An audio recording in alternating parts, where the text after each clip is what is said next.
Bonjour et bienvenue sur Tuto Pêche. Donc aujourd'hui on va en parler de la sèche.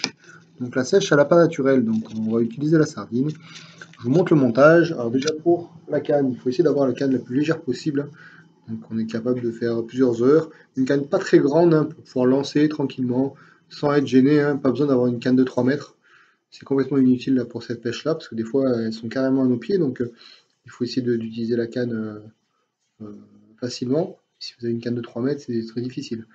Donc prenez une petite canne, voilà, là j'ai l'Ilisum 900 en 2,25 m, elle est nickel, en 7,28 grammes. J'ai mis un petit moulinet en 3000 dessus, donc un moulinet bas de gamme, hein, un moulinet, un Daiwa Crossfire, hein, quelque chose d'assez fiable quand même. Euh, Ensuite je suis en 30 centièmes, hop, voilà. Le montage il est très simple, hein, voilà. Alors on a l'émerillon basique. Voilà, alors j'essaie toujours de faire des montages assez simples, assez fins, parce qu'on pêche à sèche, mais on n'est pas à l'abri qu'un loup ou une grosse dorade vienne taper l'appât. Il y a toujours des petites surprises dans la pêche, donc on va essayer de mettre en bas de ligne du 25, voire du 30 centièmes, hein. On va, à part des poulpes, hein, on part à la surprise d'avoir des poulpes. Donc le montage il est très simple, corde de ligne, un émerillon.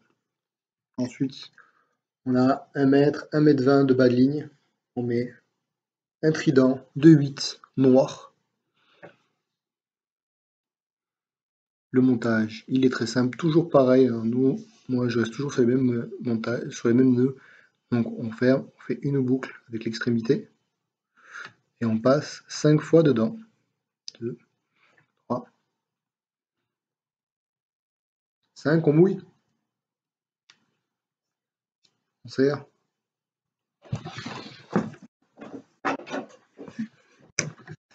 Le ciseau, hop. Voilà, alors toujours laisser une petite extrémité à 2 mm, toujours. Et de l'autre côté, on va faire une double boucle. Alors simple, regardez. On fait une boucle. Donc on fait une double boucle. On va faire. Et on passe pas une seule fois dedans, hein, mais 2 fois dedans. Voilà, c'est un peu plus résistant. On mouille au cerf, hein, toujours mouiller, n'oubliez pas. Pas échauffer le fil et pas fragiliser le fil. Donc ensuite, notre sardine. Hop, essayer de baisser.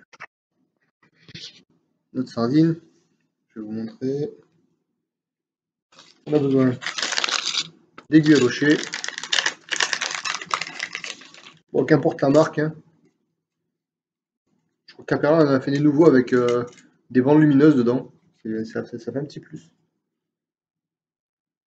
Donc notre aiguille à locher, tout simplement, regardez, on va prendre notre sardine. Alors, quand vous l'utilisez comme ça, la sardine, donc, on va laisser, regardez, je vous montre la sardine. On va passer, donc on est à 2 cm derrière la tête. Hop, on passe notre aiguille à locher et on va ressortir dans la bouche. On met notre boucle sur l'extrémité de l'aiguille à locher. Hop, et voilà, rien de plus simple. On passe notre fil à l'intérieur et là on va planter. Je ne vais pas en mettre partout. Alors, et là on va planter non pas 2 piquants mais un seul piquant dans la sardine. Oui, elle est un peu abîmée, je suis désolé, je voulais la faire décongeler. Et décongeler, je l'ai un peu abîmée. Donc ensuite, on va tout simplement, là on va venir faire, on reprend le fil, on va venir faire un tour, 2 tours, 3 tours autour de la tête. Vous pouvez utiliser du fil élastique hein, si vous en avez. Hop, et après on va faire une fausse boucle. Alors c'est simple, on va faire une boucle, on va la retourner. Voilà, hop, la boucle, on va passer hop comme ça. Et là on va passer notre tête dedans. Donc tout simplement, notre sardine, pourquoi dans ce sens-là? Et ensuite, le montage il est tout simple. On vient chercher notre émerillon et on va mettre la boucle dans l'émerillon. Voilà. Le montage il est tout simple. Vous pouvez rajouter, donc souvent la sardine a du mal à couler, des petits plombs chevrotines, hein. Vous prenez du voilà, un demi-gramme, 0,40, voire un demi-gramme. Prenez un demi-gramme, vous en mettez 2 dessus, c'est 1 gramme maximum, hein, et vous le mettez devant, quelques centimètres devant, ça n'aidera pas la nage. Vous allez me dire pourquoi les skis dans ce sens-là. Alors je vais vous expliquer pourquoi. Parce que en utilisant la sardine comme leurre à pas, donc quand on va envoyer la sardine qu'on va tirer, et bien simplement elle sera dans le bon sens. Hein. Donc au lieu d'avoir une sardine esquée comme à la calée, donc à l'envers, hein, donc le trident dans l'autre sens, et si vous esquez de l'autre côté, et bien la sardine elle va venir à l'envers et non pas comme un appât naturel. Donc le petit intérêt, le petit plus, c'est que s'il y a un bout dans les parages, il va peut-être se jeter dessus.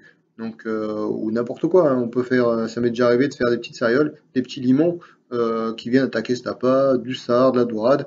Mais ce qui est important, c'est de le mettre dans le bon sens.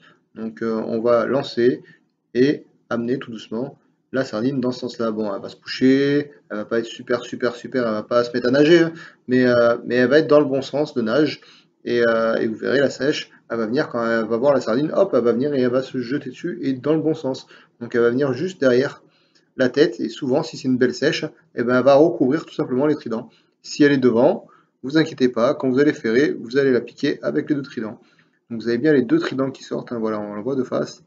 Avec le t-shirt noir, c'est pas mal. Donc alors vous utilisez, je vous ai dit les tridents de 8 tout à l'heure au début de la vidéo, mais ça dépend de la taille de votre sardine automatiquement. On utilise toujours les hameçons par rapport à la taille de l'appât. Donc là, si vous avez des petites sardines, vous allez mettre du 8. Si vous avez une sardine un peu plus grosse, hein, vous allez mettre du 6. Donc on va parler maintenant de l'animation. Vous allez me dire oui c'est bien, mais pourquoi tu n'utilises pas une turlute? C'est tout simple plutôt qu'une sardine. Tout simplement parce que la sardine va avoir un gros pouvoir odorant, elle va dégager beaucoup d'effluves et au bout de quelques lancers sur le même secteur, ça va rapprocher le poisson, les sèches, les poulpes, les calamars, qu'importe ce qui va se balader dans le coin, ça va vraiment les attirer grâce à l'odeur de la sèche. C'est un appât très gras, vous voyez j'en ai plein les mains, c'est un appât qui est très gras et qui dégage énormément d'effluves. Donc attention, vous pouvez faire des congres également. Donc attention à la touche, hein, au petit ferrage, et regardez ce qui se passe, hein. Alors le calamar, il fait des petites tirées, souvent au niveau de la canne. La sèche, elle, souvent quand vous la piquez, elle va faire un poids lourd. Le poulpe également. Donc la sèche, elle va faire un poids lourd, mais elle va tirer un petit peu. Donc vous allez savoir que c'est une sèche. Si ça fait vraiment un poids lourd, vous ferez, vous levez bien droite la canne et vous remontez rapidement pour décoller le poulpe du fond. Donc vous allez voir, ça, vous pouvez faire énormément de poissons, de calamars, vous pouvez faire des sèches, vous pouvez faire des chapons, vous pouvez faire des rascasses, vous pouvez faire un peu tout avec la sardine, c'est un appât qui est vraiment très efficace. Donc ensuite, quand moi je vais l'utiliser, je vous montrerai au mois d'avril quand les grosses sèches rentrent, hein. Donc là, il y a une belle entrée de sèche, vous pouvez y aller. Je suis sorti, j'en ai fait 4 là. Donc vous allez voir, c'est très efficace. Je vous montrerai en plein jour au mois d'avril, quand il y a les grosses sèches, hein, les sèches qui font 2 kilos. Donc là, je vous montrerai quel secteur trouver, je ferai une vidéo à part. Mais sinon, pour la technique d'animation, c'est toujours la même. Vous lancez, donc, pas très fort, hein, c'est un appât qui est quand même fragile. Donc allez fouetter, vous allez accompagner, vous lancez correctement, hein, doucement et délicatement. Donc vous lancez, vous laissez la sardine tomber au fond et vous allez faire des petites tirées pour la ramener. Alors n'hésitez pas à faire des pauses, 5-10 secondes maximum sur un lancer, simplement parce que s'il y a un poulpe dans le coin, eh ben, il va falloir qu'il ait le temps de prendre confiance et de sortir. Donc vous verrez, c'est plus efficace quand même que la tourlute, parce que souvent quand on lance à la tourlute, même si vous voyez les poulpes à vue, hein, vous dandinez un peu, il met 100 ans à sortir. Donc des fois, il peut mettre même 30-40 secondes à sortir. Pour la sardine, c'est efficace, hein. La sardine, c'est un très gros pouvoir odorant. Quand vous allez le mettre, le poulpe il va sortir. Mais n'hésitez pas à faire une pause entre 5 et 10 secondes, hein. Pas trop long, pas plus de 10 secondes pour pas qu'il ait le temps de prendre et se remettre dans son trou. Donc faites des pauses de 5 secondes. Souvent la sèche aussi, elle aime bien, elle suit. Quand on fait une pause, hop, elle va se jeter sur l'appât. Donc n'hésitez pas à faire des pauses. Et là, je vous montre un second montage, hein, pour la pêche à la calée. Donc pareil, hein, si vous n'êtes pas obligé de pêcher en leurre à pas, quand vous pêchez en surcasting ou je sais pas, à la dorade, à la calée, vous pouvez mettre une autre canne pour la sèche, hein, pour le poulpe. Et il y a une autre façon de l'esquer, donc je vais vous le montrer en détail. Voilà, donc pour chercher la sèche ou le calamar, je vais vous montrer une aiguille à vif, hein, c'est une aiguille à locher. Voilà. Ensuite, on a notre montage, hein, donc notre trident de 8, notre 1,50 m de bas de ligne, un fil assez fin, donc là je suis toujours sur du 25 centièmes en fluorocarbone. Alors certains vont utiliser du fluorine pour être un peu plus souple, moi je vais rester vraiment sur la discrétion, parce qu'on ne sait jamais, à tout moment on peut tomber sur un loup. Donc on met notre double boucle dans notre aiguille à locher, On va prendre notre sardine. Alors, pour monter la sardine, alors, ce qui est important de faire, il ne faut pas mettre le trident n'importe où. Il faut vraiment qu'il soit derrière la tête, notre trident. Donc, on va passer, on va mettre la sardine, on va passer juste derrière la tête. Voilà. Passer notre aiguille à locher, on va longer un maximum. Essayez de rester bien au milieu. Vous sentez l'aiguille à locher. Hop. Voilà, notre aiguille à locher. On va passer notre fil.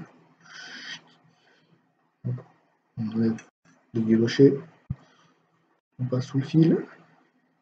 Là, ce qui va être important, c'est le positionnement du trident. Donc le trident, on va bien le rentrer à l'intérieur, on va bien le cacher. On va passer un hameçon. Un hameçon va être caché à l'intérieur. Voilà, et deux hameçons vont être sortis. Voilà. Donc sur un trident de 8, c'est très discret. La sèche, elle va vraiment venir attaquer derrière la tête pour tuer le poisson. Donc la sèche ou le calamar, ils attaquent toujours à cet endroit-là. Donc en montant votre sardine de cette façon, vous êtes sûr et certain de la piquer. Alors après, on ne va pas mettre d'un coup, on va la ramener tranquillement et on va le salabrer toujours par derrière. Je vous ferai une vidéo, un tuto comment salabrer la sèche, ça c'est ultra important. Jamais par devant, toujours par derrière, pas qu'elle voit. Et comme la sèche va reculer, et ben, si vous mettez votre salabre à l'arrière, quand vous allez venir la salabrer complètement, et ben, elle va avoir peur et elle va vraiment rentrer dans le salabre. C'est elle qui va aller toute seule dans le salabre. Donc alors, notre sardine. Une sardine, on ne va pas l'envoyer comme ça. Sinon, en plus, regardez là, c'est une sardine congée, elle va s'abîmer. Donc, pour vraiment tenir au lancer, donc à la fin, on fait 1, 2, 3 tours. Et on va venir faire une boucle. On va passer dedans. Hop. On va faire une deuxième boucle. Passer également dedans. Donc là, votre sardine, elle est attachée. Vous pouvez lancer n'importe comment, vraiment de façon puissante. Votre sardine va rester accrochée. Donc voilà, on voit très bien les hameçons qui sortent, hein, juste deux tridents. Et donc elle va venir s'accrocher tout simplement au trident en venant manger derrière la tête de la sèche. Voilà. Donc le tuto du jour, comment monter votre sardine pour la sèche.